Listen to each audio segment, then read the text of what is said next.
Ferdinand sang the Star-Spangled Banner in 1814 that was inspired by the attack on Fort McHenry. The attack happened in 1812 when Francis Scott Key was below deck of a British boat.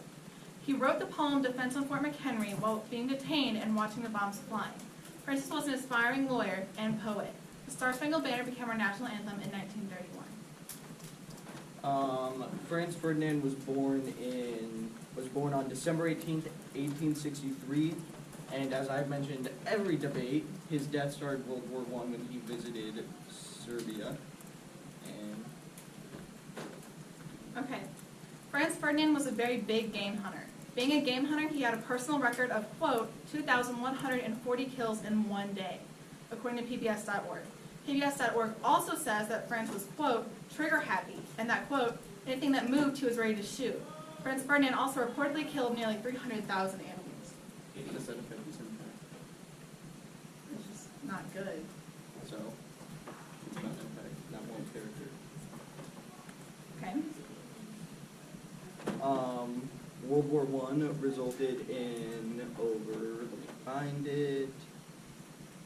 Well, I'm going to just go to cost then. World War I costed $32 billion, which was one of the causes that led into the Great Depression, and I got that off of NBR.org.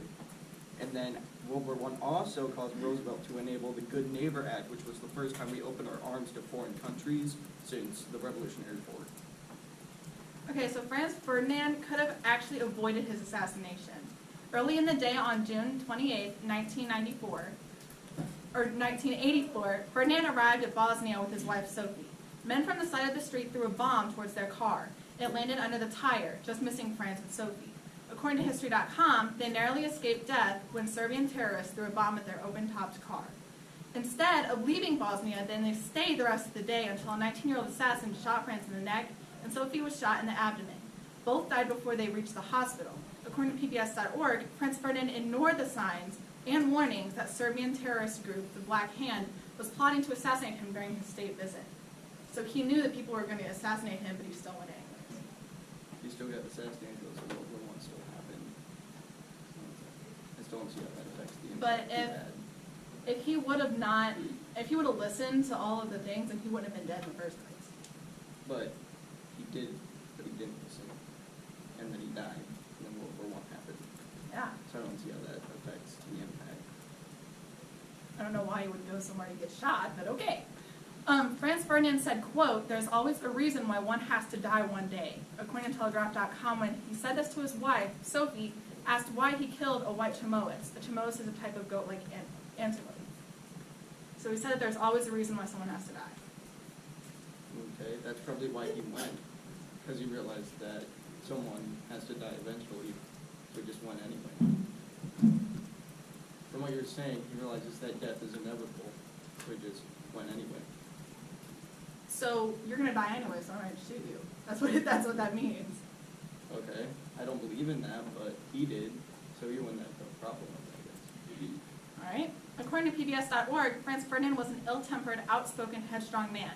PBS.org also says that Franz had a pushy personality. He voiced desire to change traditional laws to a more modern way of thinking. So you're saying that the way he voiced his opinions affects modern-day America, and how he said it. So he impacted America with the way he spoke. Okay. According to biography.com, in 1900, Ferdinand gave up his children's rights to the throne in order to marry a lady-in-waiting. How does that affect the impact? He gave up his children's rights. How does that affect the impact on America, though? How does that affect it? Your turn. Okay. So you said that Francis Scott Key is the original author of the Star-Spangled Banner. Mm-hmm. Well, the copyright claim goes to the composer who actually performed it into the national anthem. He performed it, but Francis Scott Key wrote it. So, but it's just a song too. But Francis Scott Key wrote the poem. He wrote the poem. That's his poem. We would still have a national anthem today, though. But if that song wasn't written, then we wouldn't have one. But We wouldn't have that national anthem. we wouldn't have that one, but we would still would have a national anthem. But that's not really the point. You just said that he didn't write the song.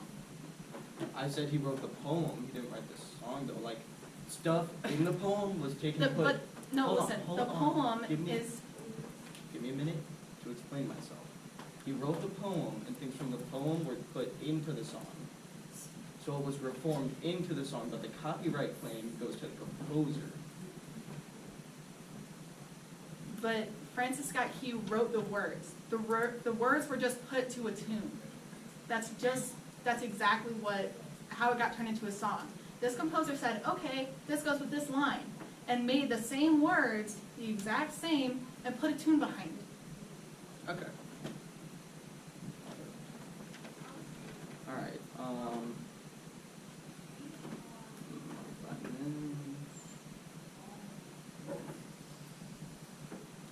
so, World War I led to the Great Depression, which I previously mentioned, which lasted 10 years and caused millions to go into poverty during that time, which also caused the gold standard, which boosted our economy into the glory days of America. Because of Francis Scott Key's beliefs in religion, he was against the attack on Fort McHenry altogether. He was against the war. According to NPS.gov, Key was strongly opposed to the War of 1812. The only reason he boarded the British boat was to rescue an American civilian by the name of William Beanes. Beanes was a defendant to Key, meaning Francis was William Wayne's lawyer. So it was his job to go and rescue Beanes when he was captured. So Francis got on the boat and went to rescue him. Unfortunately, no one knows if Francis was able to retrieve Beanes from the British. What exactly did Beanes do to have to go to court? He didn't have to go. If he was the defendant, he would have to go to court. No. That's not. Francis I'm Scott Key was his lawyer. Okay. Anybody can have a lawyer. They don't have to go to court to have a lawyer. Okay. I get what you're saying now. As I said, the Good Neighbor Act is us going in and like opening our arms to other countries, which would be one of the reasons we would be in the Middle East right now. We're opening our arms to those countries that are around the Middle East to open them out, which would be a current conflict right now with like Iran. Yeah, be a current conflict with Iran. In 1814, Francis went to Washington, D.C. and appeared in front of the Supreme Court. According to NPS.gov, by 1814, he had appeared many times before the Supreme Court and had been appointed to the United States District Attorney. What? He had went many times to the Supreme Court and had been appointed the United States District Attorney. How does that? He was how an did, attorney. How did that affected a how, lot. How did that impact modern America, though? He was an attorney. You know what an attorney means? Yeah, but how did he impact modern America? Okay, an attorney is part of the law. Yeah. So when someone goes, to court or whatever, attorneys decide things in that law, in that hearing. That may have affected back then, but it doesn't affect now from what But you're saying. if what happened back then didn't happen, then it wouldn't be the same now. That's why history is so important. If it didn't happen, then we wouldn't be here.